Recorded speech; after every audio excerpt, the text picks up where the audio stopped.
how would you advise a man after he's been in a relationship for so many years and he's neglected the area of actually seducing his girlfriend? How would you tell him to start that back up or begin to do that again? It's interesting. I think that every relationship could be turned around in a positive way and a negative way. Like you could be having a great relationship and it could break on one thing, right? Right. So you have to be aware of how touchy relationships are, because you're not relating necessarily to that person, but you're relating to their past a lot. And you don't know what the fuck's been going on back there. So I've seen it many times. Some of you guys have also seen it in your own life, where incredibly good relationship just goes to shit off one conversation. Since that's true, I know the opposite is true. I've also seen a relationship that starts in shit become good again. The problem with that is as long as you have a lot of things that you're hiding from each other, you can't get better in a relationship. The first thing to do to fix a relationship is to regain the honesty before you do anything else. Because if there's dishonesty between two people, then every time that they interact, that interaction is going to lie on top of the dishonesty they're withholding from each other. Because there's dishonesty, a person doesn't want to engage in conversation and dialogue. They don't want to truly divulge their feelings because they're afraid that the other person may just suddenly become hip to this idea that the other person was hiding. I'm very proud that in my relationships, I put everything out. Everything, man. You know, now it doesn't, people misunderstand this. It doesn't mean like, you know, oh, you're fat, you're ugly. Not like that. Not like that. You have to, the same way you would hold respect for any human being is the way you hold respect for any human being. From there, you go into being honest, okay? So, to regain the passion and things like that, the energy, how to seduce her properly, you have to start becoming honest. Okay, now how do you do that? Well, you have here's how you fix the relationship. Yeah. You get in conversation and you start to talk. Okay, now remember, you're sitting on a landmine right there.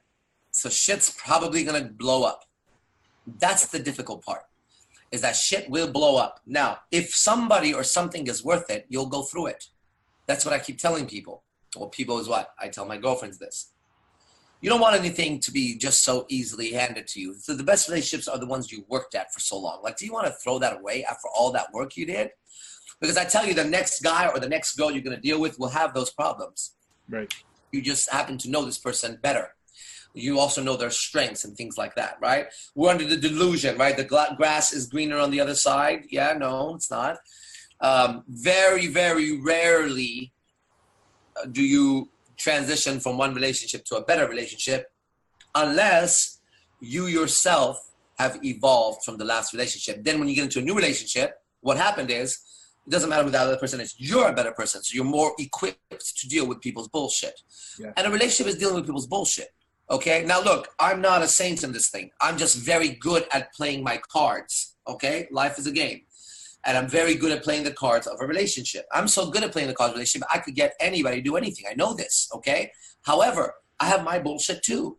I'm very aware of my own fucking bullshit, okay? So it's not, there's no perfect person here, but there is this idea. The man leads, the woman follows, period.